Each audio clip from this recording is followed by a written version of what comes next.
नमस्कार, आदाब, सत श्री अकाल। मैं doctor Sushil कोतरू, presently working as Associate Director and Head Department of Diabetes and Endocrinology, max पर स्पेशलिटी हॉस्पिटल बठिंडा। आज हम बात करने वाले हैं थायराइड डिसऑर्डर्स के बारे में। थायराइड ग्लैंड जो है एक बहुत ही इम्पॉर्टेंट एंडोक्राइन ग्लैंड है जो हमारे थ्रोट या नेक के आसपास जो एक बटरफ्लाई शेप ग्लैंड होता है, इसको हम ग्रंथि भी बोलते हैं हिंदी में। ग्रंथि मीन्स ग्लैंड, एंडोक्राइन ग्लैंड। इसके बहुत इंपॉर्टेंट डिसऑर्डर्स हैं और आजकल थायराइड डिसऑर्डर्स बहुत ज़्यादा कॉमन हो चुके हैं, जिसमें हाइपोथायराइडिज्म के पेशेंट्स हम बहुत ज़्यादा देख रहे हैं आजकल day to day clinical practice में। पहले मैं बताना चाहूँगा ये थायराइड ग्लैंड के क्या फंक्शंस हैं। थायराइड ग्लैंड कुछ हार्मोन्स बनाता है जिनको हम थायराइड हार्मोन्स बोलते हैं, जिसमें दो इम्पॉर्टेंट हार्मोन्स हैं, T3 एंड T4। जो थायराइड ग्लैंड है मेन 80% जो हार्मोन है T4 है और 20% जो हार्मोन है T3 है। और ये जो T4 T3 हार्मोन जो बॉडी में सर्कुलेट करता है, तो बॉडी में जो ऑर्गन्स हैं, ऑर्गन्स जो टिश्यू से बनता है, टिश्यू सेल से बनता है, जो सेल के लेवल पे ये T4 कन्वर्ट होता है T3 में, और T3 का मेन एक्शन होता है सेल्स पे। और इनके जो एक्शंस होते हैं बॉडी पे, ये हमारे बॉडी मेटाबॉलिज्म को कंट्रोल करता है। तो हमारी बॉडी मेटाबॉलिज्म जो है, जिसमें हमारा बॉडी टेम्परेचर मेंटेन होता है, हमारा ब्लड ग्लूकोज मेंटेन होता है, हमें ताकत मिलती है, एनर्जी मिलती है।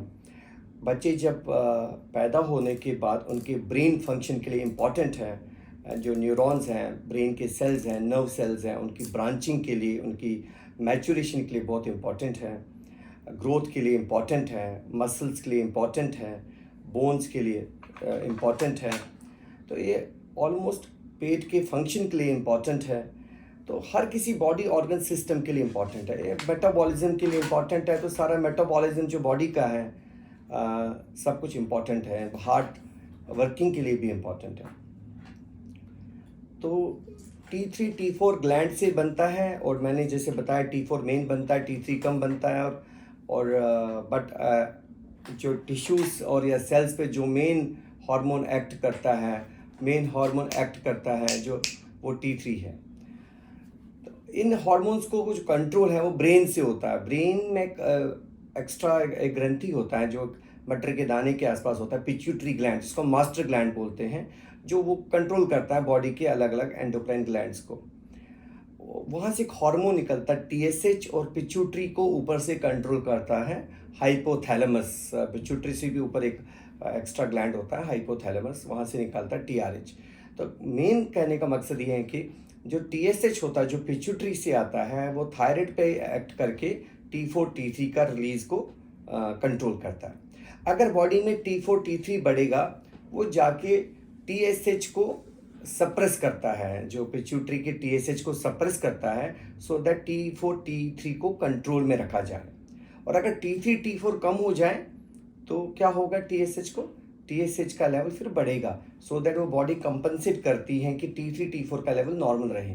तो ये कंपनसेटरी मैकेनिज्म होता है, इसको positive feedback and negative feedback बोलते हैं। मतलब क्या है कि ग्लैंड हमारा T3 T4 बना रहा है, अगर किसी कारणवश ग्लैंड कम बनाएगा T3 T4 तो TSH बढ़ेगा। सो एज बॉडी कोशिश करती है शुरुआत में कंपनसेट करने की कि T3 T4 नॉर्मल रहे। अगर T3 T4 बढ़ेगा थायराइड ग्लैंड से किसी वजह से, तो T3 T4 ज़्यादा बढ़ने से वो TSH को सप्रेस करेगा, दैट इज़ नेगेटिव फीडबैक। तो सो दैट कि TSH कम होगा और T3 T4 को कम करने की कोशिश करेगा, एक लिमिट तक करेगा, बट एक लिमिट्स के बाद वो कंट्रोल इतना नहीं रह पाता। अब ग्लैंड में, थायराइड ग्लैंड में किस किस तरह की डिसऑर्डर्स है, डिजीजेज आती है जो कॉमन है। पहला कॉमन डिजीज है hypothyroidism. Hypo means low, thyroidism thyroid hormone कम हो गई। तो अगर हमारा ग्रंथि जो गले में ग्रंथि है, हमारा थायराइड ग्लैंड, अगर वो काम कम करेगा, उससे जो हार्मोन्स है T4 T3 हार्मोन कम हो जाएगा, तो इसको हाइपोथायराइडिज्म बोलते हैं। Hypo means low, thyroidism means thyroid hormone is hypofunctional, काम कर रहा है। तो T4 T3 हार्मोन कम निकलेगा, तो जो बॉडी में इनका लेवल्स कम होगा, तो TSH बढ़ना स्टार्ट होगा। तो T4 T3 कम होगा तो सारा बॉडी का मेटाबॉलिज्म कम हो जाएगा। तो ये पेशेंट जो आते हैं इनके सिम्टम्स क्या होंगे हाइपोथायराइडिज्म के? कॉमन सिम्टम्स क्या होते हैं? अब ये हाइपोथायराइड भी दो तरह का होता है, एक सब क्लिनिकल जिसको हम बॉर्डरलाइन हाइपोथायराइड बोलते हैं, एक क्लिनिकल जिसको हम प्रॉपर हाइपोथायराइडिज्म बोलते हैं या प्राइमरी हाइपोथायराइडिज्म बोलते हैं। सब क्लिनिकल हाइपोथायराइडिज्म में क्या होता है, T3 T4 जब होता है वो नॉर्मल रेंज में होता है, TSH लेवल ज़्यादा होता है, और क्लिनिकल हाइपोथायराइड में T3 T4 बहुत कम हो जाता है और TSH लेवल भी बढ़ जाता है। तो कॉमन सिम्टम्स हाइपोथायराइडिज्म जो पेशेंट ज़्यादातर होता है और कॉमन प्रेजेंटेशन होती हैं, मैंने कहा कि बहुत ज़्यादा कॉमन डिसऑर्डर हो गया आजकल ये। और तो एक इसमें क्या कॉमन सिम्टम्स जो होते हैं पेशेंट के, पेशेंट बोलता है कि लेथार्जी है, क्योंकि metabolic hormone, I told you कि ये मेटाबॉलिज्म बढ़ाता है बॉडी का, अगर मेटाबॉलिज्म कम होगा तो क्या होगा?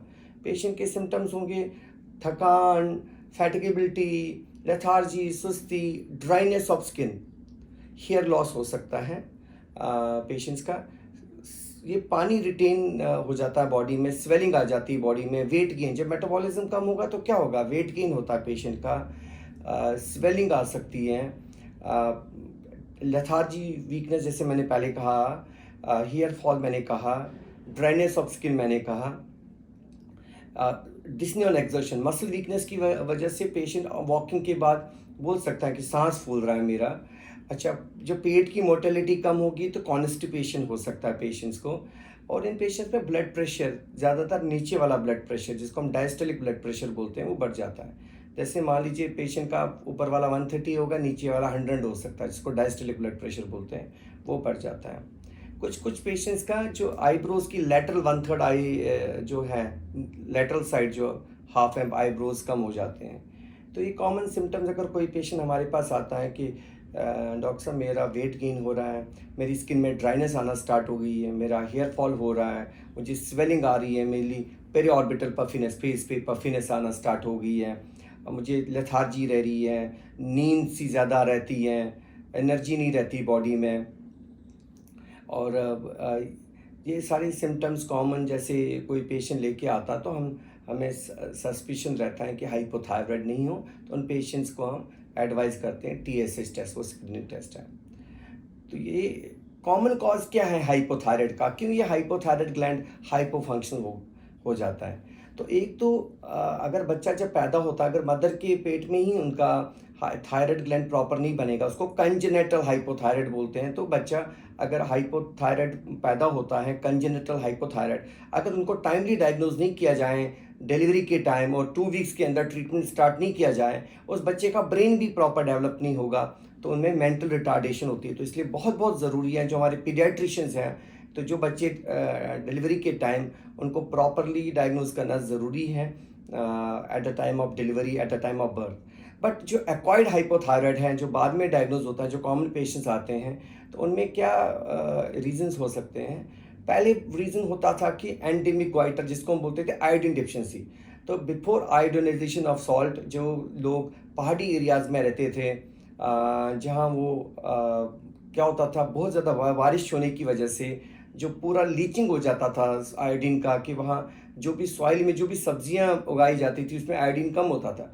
आयोडीन कम होने से, क्योंकि T3 T4 हार्मोन को आयोडीन चाहिए बनने के लिए, तो वो रीज़न था पहले, आयोडीन डिफिशिएंसी की वजह से हाइपोथायराइड होता था। लेकिन आजकल हाइपोथायराइड होने का रीज़न ऑटो इम्यून है। आजकल ऐसी एंटीबॉडीज़ बनती है, एंटी TPO एंटीबॉडी बोलते हैं या और भी एंटीबॉडीज़, वो थायराइड ग्लैंड को अटैक करती है। तो जब अटैक करती है, इसमें ग्लैंड में इन्फ्लेमेशन होता है, इसको ऑटो इम्यून थायरोडाइटिस बोलते हैं, हाशिमोटोस थायरोडाइटिस भी बोलते हैं। तो ग्लैंड डिस्ट्रॉय हो जाता है, फिर फाइब्रोसिस हो जाता है, जो नॉर्मल सेल्स हैं वही अगर वो रिप्लेस होगी फाइब्रस टिश्यू से, तो इसलिए हार्मोन कम बनना स्टार्ट हो जाता है। तो auto immune thyroiditis common disease हैं, या किसी की थायराइड ग्लैंड में कोई सर्जरी हुई है अलग बात है, बट कॉमन है ऑटो इम्यून थायरोडाइटिस। ये कॉमनेस्ट कॉज है आजकल हाइपोथायराइडिज्म का। मकसद क्या है कि अगर ये टाइमली इसको डायग्नोज नहीं किया जाए और टाइमली इसको ट्रीटमेंट नहीं दिया जाए, तो पेशेंट की सिम्टम्स, मैंने कहा कि इनमें कोलेस्ट्रॉल, ट्राइग्लिसराइड भी बढ़ता है, हाइपरटेंशन भी बढ़ता है, तो हार्ट डिजीज़ होने का रिस्क ज़्यादा है, पेट की प्रॉब्लम्स हो जाती हैं, जैसे मैंने कहा कॉन्स्टिपेशन और ये सारी चीज़ें, डिप्रेशन बहुत कॉमन है, तो commonest cause of depression hypothyroid है। अगर कोई पेशेंट डिप्रेशन का है तो थायराइड टेस्ट करवाना चाहिए इन पेशेंट्स का। और टाइप 1 डायबिटीज़ पेशेंट्स जिनमें एंटीबॉडीज़ बनती हैं जिससे इंसुलिन बनाने की सेल्स मर जाती हैं, उनमें हाइपोथायराइड होने का रिस्क भी ज़्यादा है। तो ये हाइपोथायराइड डिसऑर्डर के बारे में हमें समझना चाहिए। और इसका ट्रीटमेंट, क्योंकि एक बिल्कुल सिंपल ट्रीटेबल कंडीशन है, जो हार्मोन बॉडी में कम बनता है तो वो चीज़ को हम टेस्ट करके उसी हिसाब से वो हार्मोन की टेबलेट आती है वो हम बाहर से दिया जाता है, सो दैट हम TSH को नॉर्मल लेवल पे लेके आते हैं। और जिन पेशेंट जो यंग लेडीज़ हैं जो मैरिड हैं और वो कंसीव करना चाहते हैं, तो उनमें प्रेगनेंसी कंसेप्शन में भी प्रॉब्लम्स आ सकती है अगर उनका थायराइड की प्रॉब्लम रिलेटेड है, ना हाइपोथायराइड है और वो कंट्रोल नहीं किया हमने, तो ये भी ध्यान रखना है। तो प्रेग्नेंट लेडीज़ में अगर वो हाइपोथायराइड के पेशेंट्स हैं और वो कंट्रोल में नहीं है तो उनको प्रेगनेंसी होने में इश्यूज रहेंगे। आम पेशेंट्स में प्रॉब्लम्स हो सकती है अगर टाइम पे डायग्नोज नहीं हुआ, तो ब्लड प्रेशर्स, हार्ट डिजीज़, पेट रिलेटेड इश्यूज़, बाकी बॉडी में जो इश्यूज रहेंगे वो रहेंगे। और अनडायग्नोज होने के बाद इन पेशेंट्स में अगर कोई इन्फेक्शन, फीवर या कोई भी ट्रॉमा, एक्सीडेंट, सर्जरीज, इस तरह की कोई भी प्रॉब्लम रहेगी तो ये हॉस्पिटल में अनकॉन्शियस करके भी एडमिट आ सकते हैं। तो अभी रिसेंटली एक लेडी हमारे यहाँ एडमिट हुई थी, तो वो अनडायग्नोज बेसिकली हाइपोथायराइड के साथ, और पेशेंट को इन्फेक्शन रहा था, और बेसिकली इन्फेक्शन होने के साथ साथ इन पेशेंट में फीवर नहीं आया, तो पेशेंट डायरेक्टली कोमा के साथ ही आई। उसको मिक्सिडीमा कोमा बोलते हैं या हाइपोथायराइड कोमा बोलते हैं। तो ये हाइपोथायराइड के बारे में बताने की कोशिश कर रहा था मैं। तो और बच्चों में मेंटल रिटार्डेशन, जो लेडीज़ जिनका जो शादीशुदा है उनको प्रेगनेंसी में भी प्रॉब्लम्स आ सकती है। मेंसेस में जो रेगुलर मेंस्ट्रुअल साइकिल्स उसमें भी प्रॉब्लम हो सकती है, ज़्यादा एक्सेस ब्लीडिंग हो सकती है, और बाकी इश्यूज मैंने बता ही दिए जो बाकी प्रॉब्लम्स हो सकती है पेशेंट्स में। दूसरा जो है हाइपोथायराइड रिलेटेड इश्यूज हमने डिस्कस किए। हाइपरथायराइड, जब थायराइड ग्लैंड ज़्यादा काम करेगा। अब थायराइड ग्लैंड का अगर साइज बढ़ गया है, लार्ज हो गया, उसमें भी उसको ग्रेव्स डिजीज़ बोलते हैं, जिसमें एंटीबॉडीज़ बनती हैं जो थायराइड ग्लैंड को एनलार्ज करते हैं, उसके नंबर ऑफ सेल्स बढ़ जाते हैं, थायराइड हाइपरप्लेजिया हो जाता है, डिफ्यूज एनलार्ज होता है, साइज बढ़ जाता है, तो ओवर एक्शन करेगा, तो ज़्यादा T3 T4 बढ़ेगा, तो बॉडी का मेटाबॉलिज्म बढ़ेगा। तो एक तो ये रीज़न हो सकता है अगर ग्लैंड ज़्यादा काम करेगा, या ग्लैंड में कोई नोड्यूल्स हैं या सिंगल नोड्यूल है, सॉलिटरी नोड्यूलर गोइटर, टॉक्सिक बोलते हैं क्योंकि वो नोड्यूल ज़्यादा काम कर रहा है, T3 T4 ज़्यादा बढ़ा रहा है। या मल्टीपल नोड्यूल्स हैं, मल्टीपल रसोलियाँ हैं थायराइड ग्लैंड में जो ज़्यादा काम कर रही हैं, तो उसको टॉक्सिक मल्टी नोड्यूलर गोइटर बोलते हैं। मल्टीपल नोड्यूल्स हैं वो टॉक्सिक है, ज़्यादा काम कर रही है, तो ज़्यादा हार्मोन बनेगा T3 T4।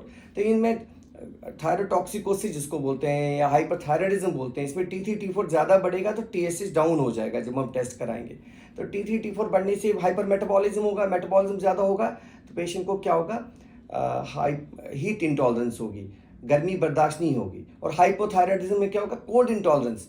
हाइपोथायराइडिज्म में पेशेंट ठंड बर्दाश्त नहीं कर पाएगा, और हाइपरथायराइडिज्म में मेटाबॉलिज्म बढ़ेगा, गर्मी ज़्यादा लगेगी, स्वेटिंग ज़्यादा होगी, तो हीट इंटॉलरेंस है, गर्मी बर्दाश्त नहीं कर पाएगा, स्वेटिंग बहुत ज़्यादा होगी, पैल्पिटेशन, हार्ट की धड़कन बढ़ेगी इन पेशेंट्स में, वेट लॉस होगा, मसल मास वेट लॉस होगा क्योंकि कैटाबॉलिक हार्मोन है, ब्लड ग्लूकोज बढ़ सकता है, तो ऊपर वाला और नीचे वाले ब्लड प्रेशर में फ़र्क आएगा, उसको वाइट पल्स प्रेशर बोलते हैं, हाइपर डायनेमिक सर्कुलेशन होने की वजह से।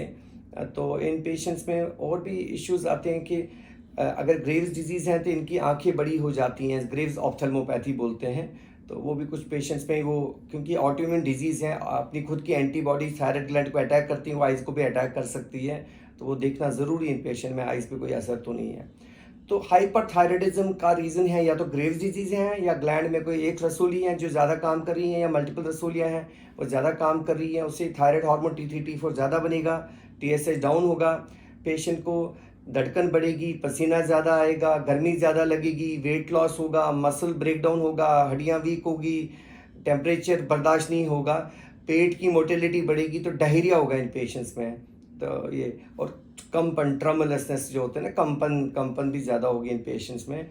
ये कुछ सिम्टम्स होते हैं, तो इन पेशेंट्स में हार्ट फेलियर के होने के चांसेस भी बहुत ज़्यादा होते हैं, और मसल वीकनेस भी बहुत ज़्यादा होता है। तो ये कुछ सिम्टम्स होते हैं अगर हाइपरथायराइडिज्म हो, तो इन पेशेंट में ब्लड शुगर भी बढ़ सकता है। तो अगर इन पेशेंट्स में ऐसा है तो इन पेशेंट्स के थायराइड टेस्ट के बाद अल्ट्रासाउंड और टेक्नीशियन स्कैन कराने के बाद देखा जाता है कि इनको ड्रग ट्रीटमेंट देना है कि इनका आजकल हम वो रेडियो आयोडीन ट्रीटमेंट देखें या सर्जरी करने की ज़रूरत है। तो ट्रीटमेंट तीनों ऑप्शन हैं। ड्रग्स कुछ पेशेंट्स को देते हैं, वो 1.5 साल से 2 साल ट्रीटमेंट लेना पड़ता है।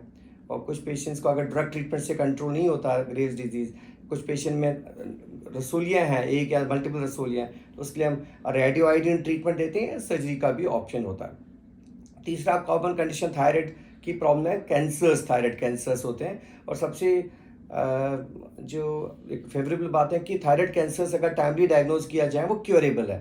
तो भाई पैपिलरी कैंसर है, फॉलिकुलर कैंसर है, तो अगर कोई रसोली गले में दिखती हैं, ग्रंथि में दिखती हैं, तो टाइमली डॉक्टर से कंसल्ट करना। भले आपको पेन नहीं हो, इसमें पेन ज़्यादातर नहीं होता, तो अगर आपको गले में थायराइड ग्रंथि में कोई रसोली सी दिखती है तो अर्जेंट डॉक्टर से कंसल्ट करना। एक सुई वाला टेस्ट होता है FNAC, वो करवा सकते हैं। अगर उसमें कुछ सस्पिशन है तो फिर बायोप्सी ले सकते हैं।